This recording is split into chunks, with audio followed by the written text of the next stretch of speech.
মানুহে ভগৱানক বিচাৰি নাপায়, মই ভগৱানকে কাম কৰি আছো।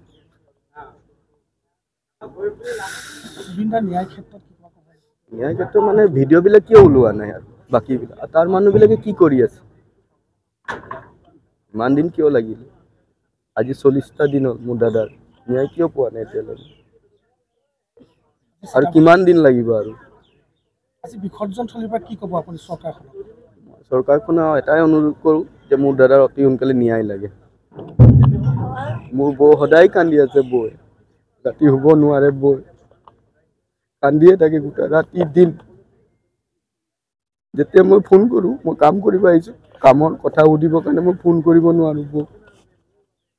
যে বৌ মই কাপোৰটো কি পিন্ধাম, মানে কামৰ কষ্টিম পিন্ধাব লাগে ন, ফোন কৰিব মই নোৱাৰা হৈ গৈছোঁ। আজি মোৰ দাদা ন, মোৰ দাদা বুলি নহয়, মোৰ চব আছিলে। ছিংগাপুৰৰ মানুহবিলাকে কি কৰি আছে এতিয়ালৈ? আমাৰ ইয়াৰ মানুহবিলাক কৰিছে, তাৰ মানুহবিলাকে তাত কি মানুহ দাদাক লৈ গৈ কি মানে ব্যৱহাৰ কৰিলে আমাৰ দাদাক, আৰু দাদাক লৈ গৈ কি কৰিলে তাত?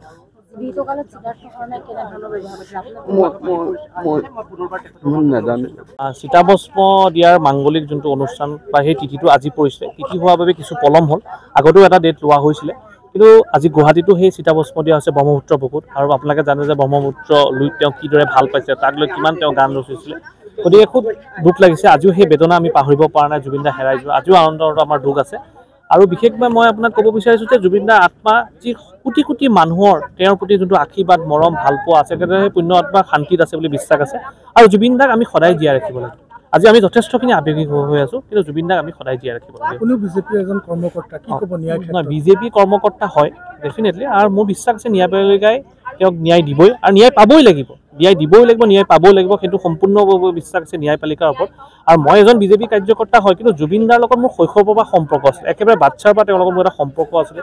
বহুখিনি সম্পৰ্ক পাৰ কৰিছোঁ মোৰ ঘৰখনৰ লগত, মোৰ দেউতাৰ লগত, পৰিয়ালবৰ্গৰ লগত, আপোনালোকে জানে চাগে। গতিকে মোৰ নিশ্চয় বিশ্বাস আছে, আৰু মুখ্যমন্ত্ৰী মহোদয়ে যথেষ্টখিনি কষ্ট কৰিছে তেওঁক ন্যায় দিয়াৰ কাৰণে। মোৰ বিশ্বাস আছে তেওঁ ন্যায় পাবই, আৰু ন্যায়পালিকাৰ ওপৰত সম্পূৰ্ণ বিশ্বাস আছে।